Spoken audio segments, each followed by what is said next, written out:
woman who knows them all too well is Democratic Texas State Senator Wendy Davis. NBC special anchor Maria Shriver is down in Washington, D.C. and has her story. Maria, good morning to you. Good morning, Savannah. Thanks so much. Well, Wendy Davis became a familiar name last year when she stood in her pink tennis shoes for 11 hours to defeat a Texas abortion bill. Even though the bill eventually passed, Davis became a star, and her story, her personal story, resonated across this country. Everybody says Wendy Davis is an overnight sensation. Does it irritate you that people call you an overnight sensation? I'm not an overnight sensation. I'm a Texan, and I'm a Texas success story.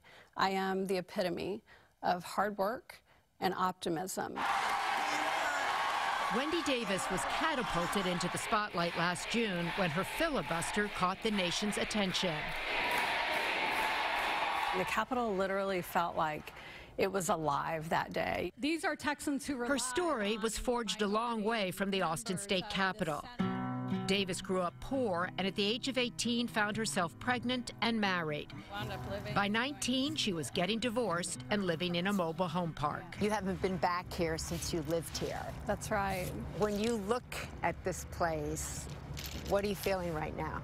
A homecoming of sorts. I've tried really hard not to put this in the rearview mirror. I've tried to keep it present. Her early struggles, she says, have informed everything in both her political and her personal life.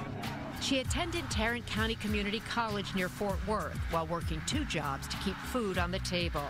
When you came to study here in this library at this community school, did you feel that you were living in poverty, that you were quote-unquote poor? I knew I was poor because of the struggles that I and my young daughter Amber were experiencing. I was having a really hard time making ends meet, paying for my child care, paying for a car payment, and making sure that I kept the lights turned on sometimes didn't happen. Her daughter Amber is now 31. I remember the trailer. It was very small and very bare.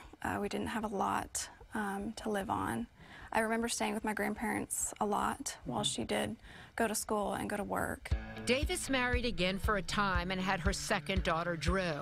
Life was looking up, and she set her sights on one of the most prestigious law schools in the country. So you applied to Harvard Law School, you get in. How shocked are you? I came home, and on my mailbox was the big envelope. It was absolutely a dream come true. And together... The practice of law eventually opened the door to politics. Davis served 9 years on the Fort Worth City Council, Senator Wendy Davis, then the state Senate.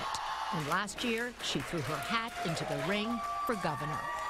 Evan Smith is the editor-in-chief of the Texas Tribune. Is Wendy Davis more of a national star than a Texas star? She's attracting a lot of attention nationally and internationally.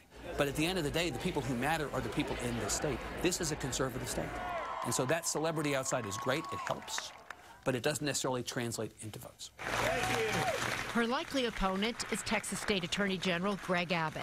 He's a man with a conservative record to match the blanket of red that covers most of Texas. What difference do you think it will make if you're the governor in here? I think that people hopefully will feel more welcome here.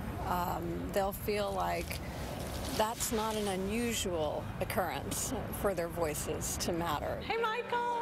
It has been a long, hard road for Wendy Davis to have her voice heard. A journey she says she's very proud of, but one she fears that other women may not be able to follow. If you told me today that I had to start over and do the whole thing again, I wonder whether I'd be able to.